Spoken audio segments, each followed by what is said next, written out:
Welcome into DC On Screen, your guide to the DC Universe on film and television. Specifically, this episode, television. I'm pretty excited about That's what we do. This is now. It is. This is episode 351, DCTV News. I'm your host, David C. Robertson. This is my co-host, Jason Goss. Mm-hmm. I don't have a fun thing to talk about. That's, a thing from my life this week. We talked about it last episode. I talked about all the things last episode. No, we went on pretty heavily. I do have an anecdote though. You have an anecdote? Yeah. That's awesome. It has to do with television too. Oh, do tell. I'm interested. I'm legitimately interested to hear this because I didn't think you had anything else. No, I've got nothing. But I have at least this. I'm about 11 years old. That's not nothing. Yeah. 11-ish. Sure. 12-ish. I don't know. I'm having trouble remembering exactly the time frame. But to put it in context, that puts me in about I was born in 84. Mm-hmm. That puts me in about 95, 96 area. Sure. So, they used to have these things called scramblers? No. You recall them? No. All right. So. Not yet. Here's the fun part.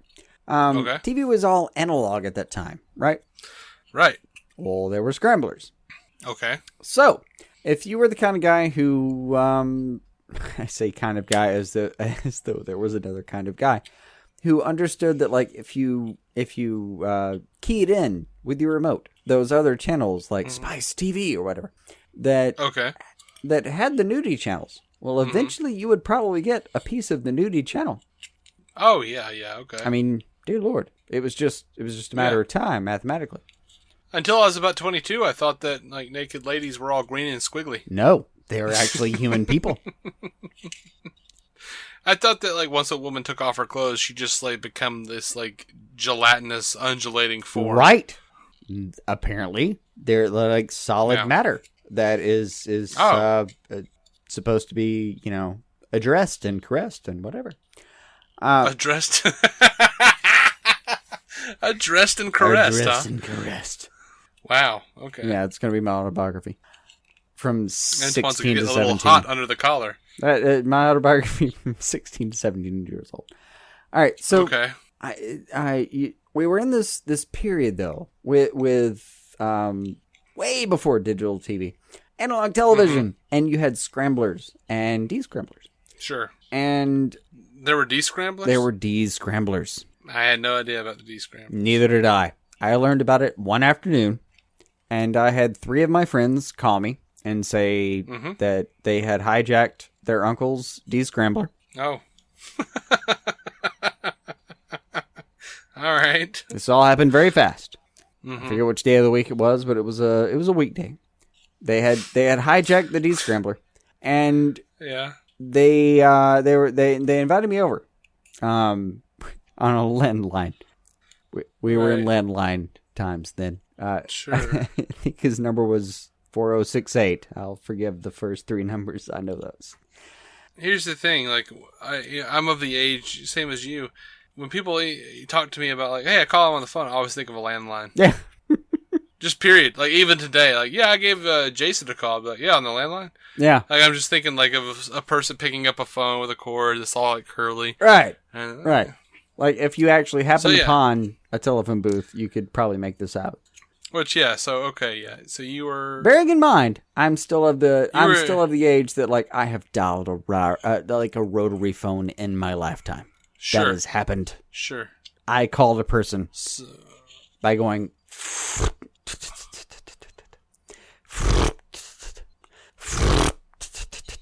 I did that. Right. But on this occasion... I was called. The people who remember that are annoyed. The people who remember that are annoyed, and the people who don't remember that are disinterested. That's what I'll let you know. That's what's happening. Go ahead with your anecdote. Yeah, sure.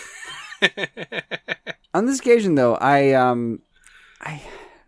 kind of I had my thing though on afternoon. Afternoons were preserved for Animaniacs and Batman. That was how they aired. If I got home early enough, it was Looney Tunes and Animaniacs and Batman. Tiny Toons. Tiny Toons, yes. Animaniacs yes, and sorry. Batman. Yeah. And if you got home really early, it was Eek the Cat. Yeah, Tiny Toons, and apparently all of my friends had apparently like skipped school that day. I guess. Fuck, I don't know. Right. No one was suspicious. So I guess acquire this descrambling technology, and well, you do what you can. Yeah, and I respect their like commission to the cause, but. They called me and asked me if I wanted to come over, and I said no. And they explained like, oh, you don't understand. We descrambled this channel. We have porn now. I was like, well, okay, well, that's great. I was gonna watch some stuff. And they kept like they grouped up on me. Like there was a version of this where they like held the phone out for everyone to group up on. There was like 3 of them, and they're holding the receiver out for everyone to pitch in. And what are you doing right now? And we're at this point obviously it's how many years ago? We're dealing with like 20 something years ago. It's like, oh, what are you doing? What are you doing, you faggot? Kind of thing. And oh yeah, okay. And I'm at home. That seems to be a common accusation when you decide, I don't really care about porn. Yeah. Because I personally don't really care about porn. And people are like, oh, what are you... Like, no, that's not how it works. No, if I were, I would just like that kind of porn. I had the hardest as it is, I just don't like porn. The hardest time possible explaining that my sexuality had nothing to do with this. Yeah, like what? How? I was way more interested in seeing what Batman was up to. Sure. And let's not forget that the Animaniacs were gonna be involved in the next hour of my life. Yeah, I mean, you gotta know what Chicken Boo's gonna do. Absolutely. Chicken Boo, what's the matter with you? You don't act like the other chickens. You never know when an Envolania re-airing is going to happen, and you want to be there for that. Let the anvils ring. Let the anvils ring. This isn't rehearsed, people. I know this stuff. It was a hard time. And so help me, I thought, I'm going to see these things eventually. Absolutely, man. All right, we need to move on. We need to start talking about the show. Gotham, David Mazouz, as they say, was talking about Batman's future. He says, in the next episode, you'll see Bruce continue his training. Bruce is not nearly where he needs to be in order to be on that level of Batman caliber. He's definitely a trained martial artist at this point, but he's not Batman. There's still loads to be taught mentally, physically, emotionally, and the most important thing he needs to be taught are the rules. There's his guidelines of figuring out what he's going to do. At this point, Bruce is still figuring out who killed his parents and doing anything to get that answer and bring the people responsible to justice. I don't think he's made that decision to help save Gotham from the evil that transpires. He will make the decision, and it will happen fairly soon, but it hasn't happened yet. Asked about the Playboy facade of Bruce Wayne, he says you are going to see those sides more in Season 4. As of now, Bruce isn't really putting on a mask and saving Gotham. As long as Bruce isn't hiding under another persona, he doesn't need the Playboy persona to cover it up. In the coming season, you'll get to see that side of him. That's what he said last season. So, a little bit. That's a little weird. Lucifer, I'm a little excited, I'm a little dismayed. The length of Season 2 has been cut. It's been unknown, actually, up until now. But Joe Henderson, co-showrunner, said we designed the season to be an 18-episode arc because we originally were going to do 18 episodes. But then we got 4 more. Surprise! Woo! So we decided to create 4 episodes that let us play around a little bit, dig deeper into the character stories, play with the format a bit, etc. He also said you didn't know whether they'd air this season or next until now. Now we do. So bad news is you need to wait for them, and I know that sucks. The Writers' Room Twitter account for the show also confirmed that the episodes will be, quote, strategically released during Season 3. We don't know yet whether that means 22 or 26 episodes in Season 3. That just sounds like they did a bunch of standalone crap that they're going to try to sprinkle in. It's going to be weird. Yeah. It just does. I appreciate them describing it as, we're gonna push it a little bit, but it is what it is. You did standalone episodes. You did bottle episodes about characters. Now, that can be really good. Bottle episodes about characters can be really good. I don't want to completely shit on it before it deserves it. Mm-hmm. But it can also be really bad.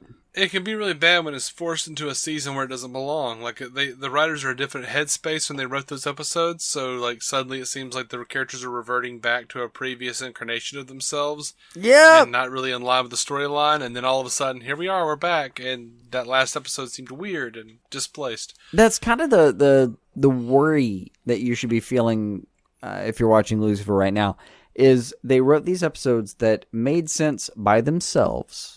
Mm-hmm. But apparently we're going to have, we're going to wrap up this season. It's going to be great. Because that's what they'll tell you. It's going to be great. Yeah. But we're going to wrap it up. They're contractually obligated to say it's going to be great. Yeah. I think great's probably in the wording somewhere. And that's going to be fine. But those 4 episodes that are going to be, that are going to be displaced are just, they're there. They're sitting on you.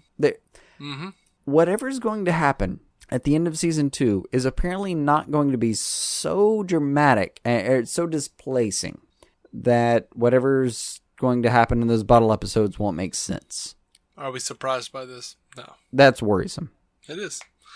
To Supergirl. Since Mon-El and Kara seem to be bad together and the Daxamites are meant to finish the season as big bads, Melissa Benoist was asked what to expect coming up.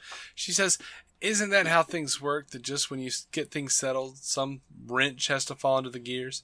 The Daxamites pose some problems. Rhea is not necessarily a sweet prospect for a mother-in-law, but it's really fun to see the way these characters interact. I was honestly hoping they were just going to go away. Mm-hmm. Because they were really bad. Yep. Good news, though. Lena Luthor is now a Season 3 regular. Katie McGrath's character has been upgraded to a series regular for Season 3. And I'm okay with that. And I'm not, one of the people on the internet who think that Kara and Lena should be bumping uglies or anything. I'm not one of the shippers. But I like Lena Luthor, and I think it's kind of a cool Lex Clark dynamic that they're building on the show that the show desperately needs, and I'm down with that. Yeah. Now, if they did become, I'm not going to get angry if they do become, lovers of a sort. It doesn't seem to be in character, to be a kind of out of left field, but whatever, they can make it work, I suppose.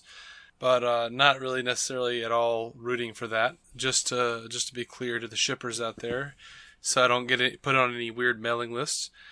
No, to the shippers, like Lex and Clark from Smallville were that was a great bromance. Oh yeah, and I've seen many artistic depiction of one's penis and the other against my will. Of course, because you become part of fandom. Is that cruel? You become part of fandom on platforms and whatnot, and then, you never know. Like, someone's like, hey, man, I love Smallville. I can't believe you like Smallville, too. I'm like, yeah, man, right on. Mm-hmm. And then next thing you know, you're scrolling through your feed, and there's a penis in the butt. There's a penis. And you're going, oh, well. That happened. Okay. Yep. That happened right in that other thing. Why did it have to be Lionel and Lex? Yep. And it's not even the worst. What? It's not even what? Not even the worst of the things that could happen. No, they're worse. You give the internet enough leash. Oh dear God. On to the Flash. About the fan criticism of Barry this season, Grant Gustin said at the Paley Fest, I agree most of the time, as a viewer and a fan, with the backlash that Barry receives. What? Wow, man. Alright. I kind of like it. I kind of do. He has made some weird decisions in the last season. He's made some weird decisions. That's like Grant Gustin's nice way of saying, I don't know what the writers are doing. I don't know what the writers are doing. Yeah, that's pretty much what's happening.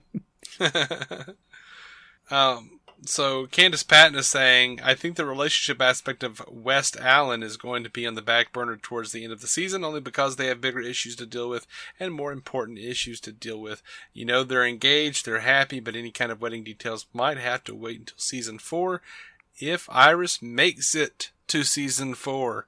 So I guess don't expect the West Allen wedding soon, cats.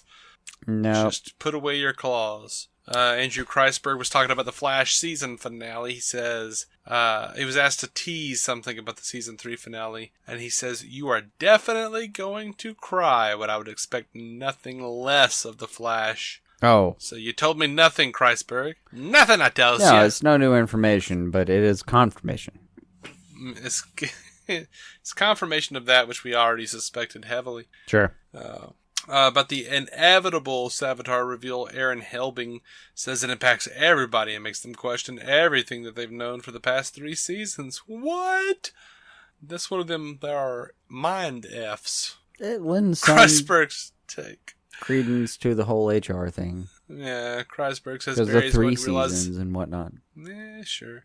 Barry's going to realize that the hunt for Savitar's identity might not lie in the present, which will take the show in a fun and interesting direction. Hey, maybe they'll go someplace else, do something else. Right. Kreisberg says, when we have a masked villain, we do our best to subvert audiences' expectations. Hopefully if we've done our jobs right, you will be both shocked and also go, that makes perfect sense. Of course. So hopefully we've laid the groundwork for all to make sense, not just in the moment, but hopefully you look back and you realize how important it was for Barry to face this particular villain in his journey as a hero and how this season ties into all the others. I am interested based on all of this to see who it is. I somehow suspect I won't care. Like when it happens, I'll think, okay. It's possible. I'm a little tired of the who is it thing. No, I understand the who is it. That can be a thing. But, legitimately, you don't know who the fuck it is.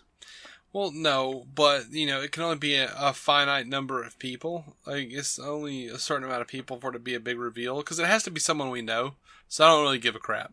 I know. I've run through all of those possibilities, and I'm like, that's fine. Any of it's fine. Whatever. That's the thing. That's the sad thing. And I've done the same thing with Arrow. Like, I kind of whatever. With Vigilante? Yeah, well, Prometheus and Vigilante and all that. I'm just like, whatever. I mean, I'm more interested in the main character's story arcs than I am about any kind of big reveal. And more than that, I'm interested in multiverse stuff. Like, I want to see different versions of the people, which they've already kind of taken off the table because they think it'll be confusing. So. And it would. I don't think so. I think I'm smart enough to understand where that's going. There's already so much time, space, blah, blah, blah, blah, blah happening. No, let's do this. There's not. You can only do so much time, space, blah, blah, blah at a time. And space. So if you are unlike us and you really enjoyed the musical episode of The Flash, I didn't. Music from... I enjoyed it. No, what, Jason? Because it was disappointing as hell. It was disappointing, cheesy, and it was disappointing. I thought it was going to do a few things that it didn't do. I wasn't be good. like.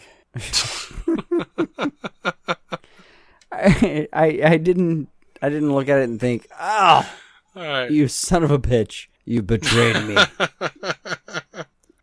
No, it was. I kind of looked at it and thought, you were a musical after all. It was a milquetoast musical, man. It was.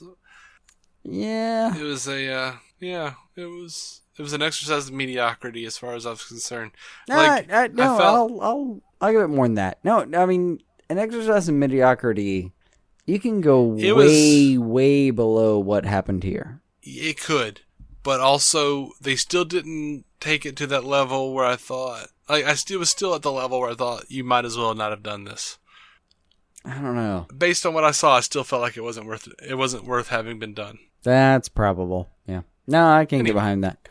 I just, it worked. It existed. I don't know. It justified itself as a musical. But if it hadn't been a musical, that'd have been okay too. Yeah. It didn't make any sense plot-wise, though. Really. No, the plot's fucked up. The plot's just plain fucked up. Sorry. But if you like the musical, and you want the soundtrack, it is available on iTunes right now. So if you feel so inclined, go and throw your shekels toward that endeavor, I suppose. Shekel the hell. On to Legends. Guggenheim has some interesting things to say.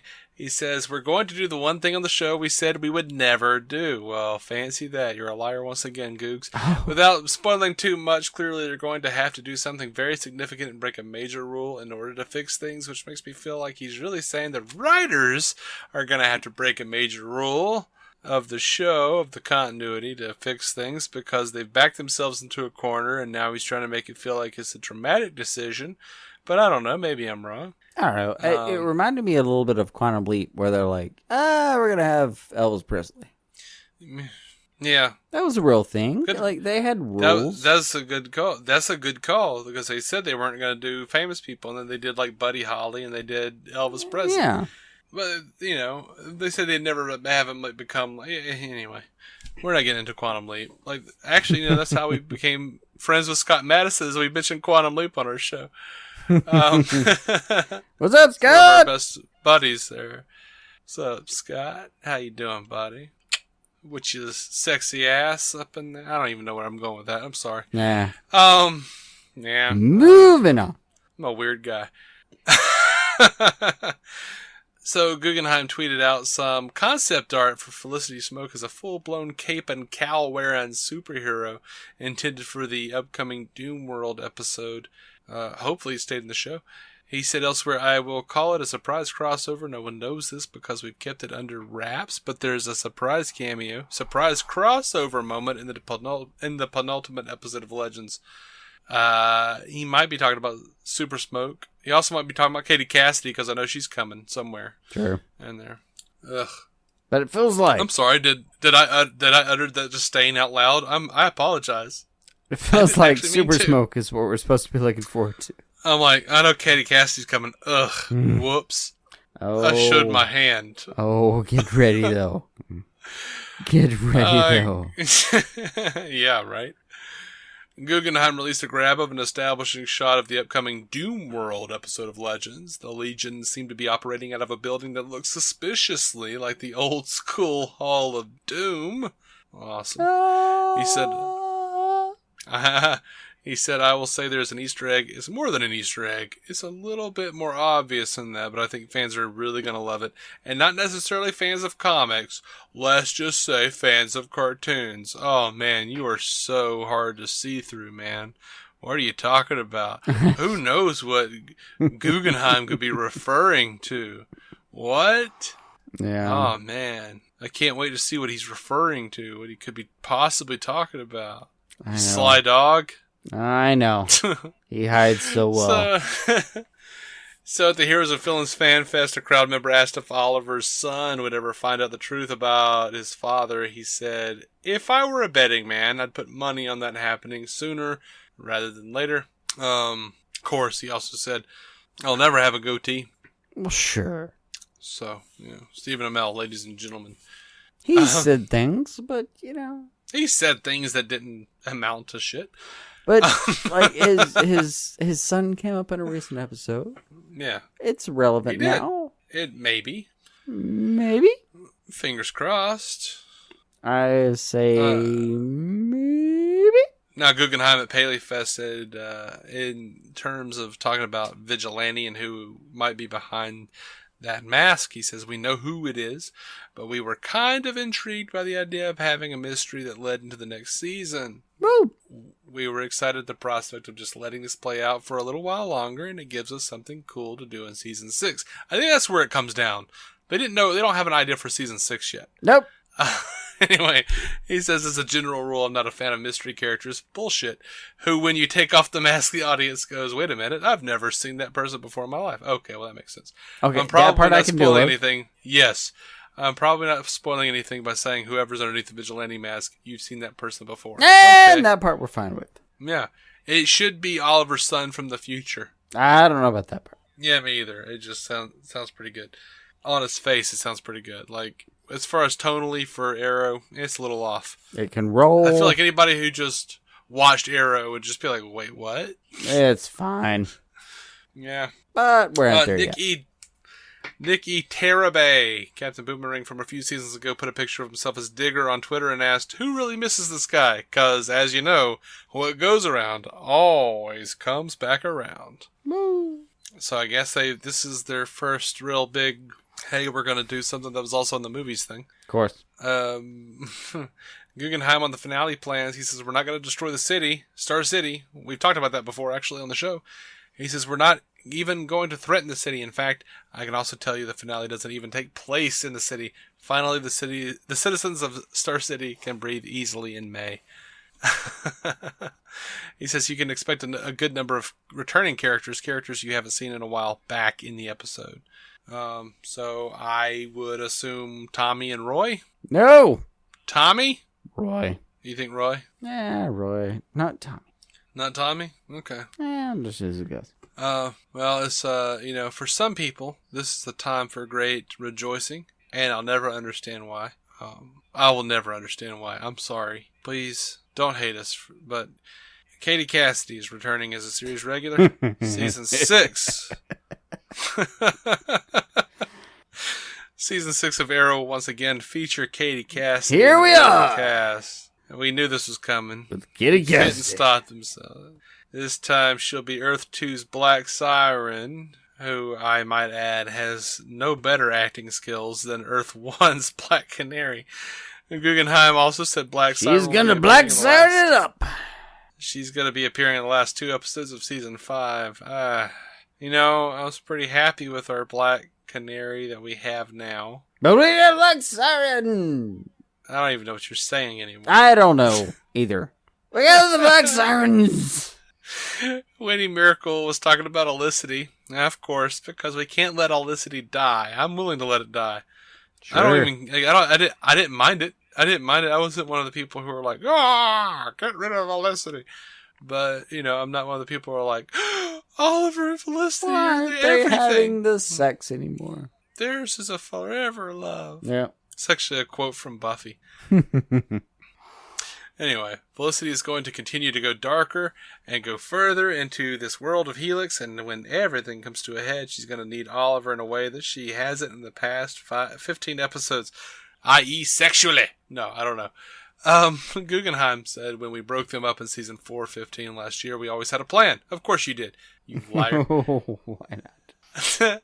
He says, I'm not going to tell you what that plan is, because you don't know what it is yet. I will say that there are a lot of unanswered questions. I will not tell you a thing from the future, because you're not from the future. He says, I will say that there are a lot of unanswered questions from episode 415 that we are looking to answer this year, as was always our intention. I never believe him when he says that. The more Guggenheim says that they had a plan, the less I believe they had a plan. Yeah, that's fair. Not to say that Arrow hasn't been phenomenal this year, but they're going to screw it up by throwing Katie Cassidy in more. No. They're just going to include her.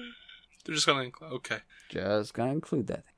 So, fans were confused when the newest episode of Powerless didn't air, as it was scheduled last Thursday. Mm-hmm. Patrick Schumacher on Twitter... I don't know if it's Schumacher or Schumacher. I think if... I would say Schumacher. If it was Schumacher before the whole Batman and Robin thing, I think I would have changed it to Schumacher, just so I could get work. But, like, hey, my name's Patrick Schumacher. Schumacher. Not Macher. Schumacher. Oh, okay. But Thanks, he says man. on Twitter, well, no new Powerless this week. Sorry about that. Was looking forward to it. We'll keep you posted next week. So he later agreed with a fan that it wasn't a great sign for the show that they decided suddenly not to air it. They literally decided not to air it last minute, creating now a 2-week gap between new episodes. My guess is this isn't going to last a full season. It is not a good thing. This is like NBC just like whipped their dick out and jerked blood out. Like, this isn't good. This is really bad. That's a pretty vile description of it. Right? That's not awful. inaccurate. I said that, and as soon as I said it, I went, "Why did I say that? That was awful." No, I'll back you. It's not inaccurate. I felt terrible. I feel worse about you as a person that you backed it. No, I'm here with you, man. But anyway, yeah, I wouldn't guarantee. I wouldn't. I wouldn't bet money on Powerless being around for very long. Nope. This is really bad. Like, you don't just like make schedules and say things are going to be in. You tell all the guides that they're just going to be on the television, and then just pull out. No, you don't send out your schedule on the 11th hour and go, and we should just do a rerun of something else instead. Yeah. That doesn't happen. That feels like someone up high called someone else and said, we cannot afford to hemorrhage anymore on this stupid show. On this stupid blah blah blah blah blah blah. Yeah. Blah blah blah blah blah blah blah is a huge portion of what happens in Hollywood. You think? Alrighty. I don't know what to do with that, man. I'm sorry. It has a lot to do with like the people in charge of any single thing, like making it or not making it. Sure. They may or may not have any given points. So their entire thesis may basically come down to blah, blah, blah, blah, blah. I disagree, man. And look, as much as we give them shit, over canceling things that might or might not be really good, it all comes down to numbers. They absolutely somewhere in there, rah, rah, rah, rah, rah, rah, they're talking about numbers. They're talking about like, hey, man, we're not getting the ratings. Like, sponsors are talking about dropping out. Sure. We're just not. We're not making the money that we're supposed to be making for this thing. It's not making the ratings that we need to make. It's for a reason. Absolutely. No, they may have handled it incorrectly. They could have played it at a different time, marketed it better. But at the end of the day, there's a reason. Sometimes, though, it's like, I thought this show was going to do wonders. But its Friday night slot just resulted in blah, blah, blah. It's a Thursday night slot, though. Oh yeah, no, Powerless is fucked. No, it's fucked. It's There's no Friday night slot here. It's Thursday. It's not working. They're screwed. I'd have more hope if it was actually on Friday, and I thought they might change it to like some weird Sunday night thing. Yeah. Nope. They give it Thursday night. It's probably screwed. Yeah. So. Last episode we ended on a down note. I think I'll end on a good note this time. There was an image released of the Batman and Harley Quinn movie, the animated feature that's coming out later this year. It was scavenged from the iTunes Extras page for Teen Titans: The Judas Contract. Best guess right now is that we can expect the Timverse influenced movie to be out somewhere in late summer of this year. No promises, but look, here's the exciting thing. The shot of it is this Nightwing, Batman, and Harley Quinn sitting in the Batmobile. She's checking her makeup. Nightwing, with short hair, is eating like French fries and drinking a soda from like a drive-thru. Now, the designs look like the New Adventures of Batman. Or, as you might know it, Volume 4 of Batman the Animated Series, except Nightwing doesn't have like the shitty mullet. He's actually got like a more modern haircut. The thing is, like, everything else looks exact, almost, it looks like a little worse, like it's a little cheaper. Yeah. But, it is the 25th anniversary of the animated series this year. I wouldn't be surprised if Bruce Timm came back, and I don't know, they haven't said, but it looks like it's in the Bruce Timm, Paul Dini universe. This could be like classic DC animated universe coming back for just a minute. And, I don't know, I'd kind of be excited to see that. I don't know if Sorkin's going to come back and play Harley Quinn. Her voice is kind of rough, and I know it was kind of messed up when I heard her on an interview with Batman on Batman. Mm-hmm. And Tara Strong has been doing the character. I wouldn't blame her for not coming back. No, sure. But we have no indication that. I mean, I'm hoping it's Lauren Lester to come back as Nightwing, and Kevin Conroy as the Batman, of course, and Mark Hamill as the Joker. I mean, how can you not have the Joker if you have Harley Quinn? But if not, I'll watch this thing and kind of begrudgingly try to accept it for whatever it is. That's the way I work. Like, you show me those designs, but don't give me the right voices, I'm going to be pissed. Yeah. Hopefully they're not foolish enough to think that, we want to see those designs with different actors attached to them at this point. Like, it's been probably more than 10 years since we got those characters in that timeline. I'd love to see that happen again one more time. But, it looks pretty cool, and, albeit a little bit cheaper, but I'm willing to see what it turns into.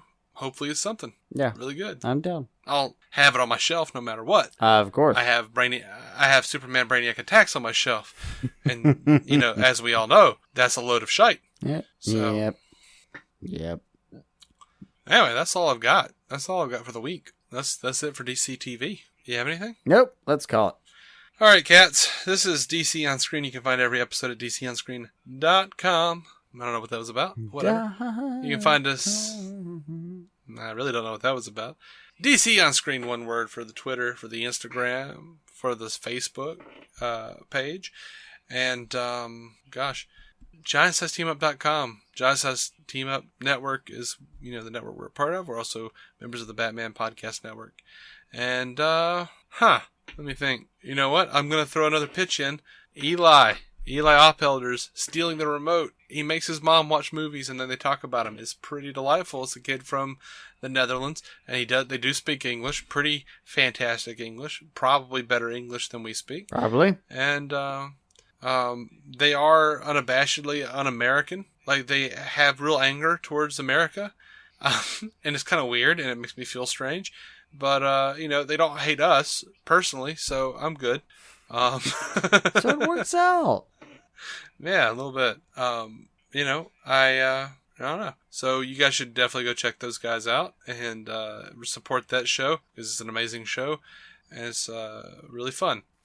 We will be coming back with more reviews of more shows as we do every week. And then unless something crazy happens, like another Justice League trailer or like somehow like a fourth Wonder Woman trailer pops up, we'll be coming back with those TV episodes, those reviews. And until then, go give us reviews on iTunes, Stitcher, 5 stars. Tell us how you feel. Even if you hate us, let us know that too. And we might actually talk about you. We might actually talk about it if we can take it. This is the weirdest time for you to balls up. That was the lie. On the show, it destroys. We'll talk about it. We'll talk,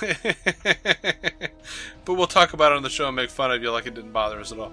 And until then, we can adjust to it. Keep some DC on your screen. Don't mind Jason. Oh, what's wrong with you, Jason? Never. Where did you go, my friend? All right. See you cats later.